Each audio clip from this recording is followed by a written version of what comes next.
buhi nga malino, kag masinadyahon sa tunga sa pandemya nga ginaatubang nato. Posible pa bala ini? Mga kabyan nangyari sa atubang ninyo na hamtang, matapos ninyo na daw hindi matupungan sa kabata nga cute, kag may kasarang, binalabay kong naman, inyo pamatian.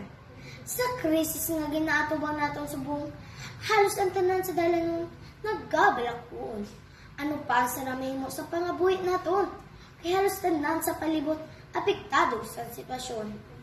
Mga estudyante plus sakon, nagkakalangkag sa klase nga magabukas, agun makatuon.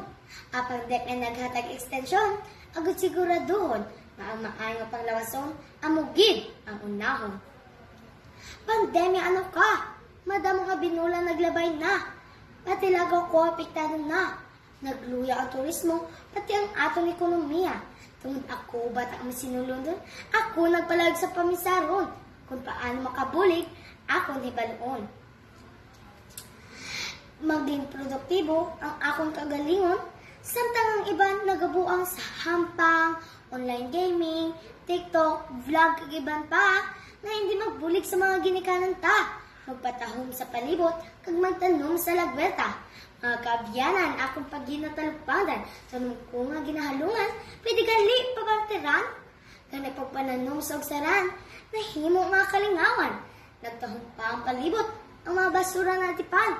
Ikaw, COVID-19, dapat ko balap sa lamatan? Kaya ang mga abyan ko nga ginakidlawan, sa luwa, nakaupod kag nakitan.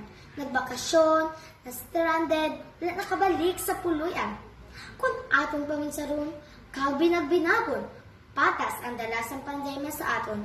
Kung ang katahom sa palibot naton, natalupandan, napatahom, kag naamligan pa naton. Ganit pa dahil sa kooperasyon, kag aton paligunon. Krisis sa pandemya, atubangon kag lutuson. Paagi sa pagbinuligay, kag palanggaanay, sigurado palibot naton, mataway kag masulay. Natapos na ang pasandayag, sining inyo kubos nga alagad. Kabay ka muna kabatsag kakunyag. Bisan ako, hindi masyado kasagad. Ini si Chloe Marie Pantaleon Montilla, hiyas sa Alimatok Elementary School, halintang ikalima.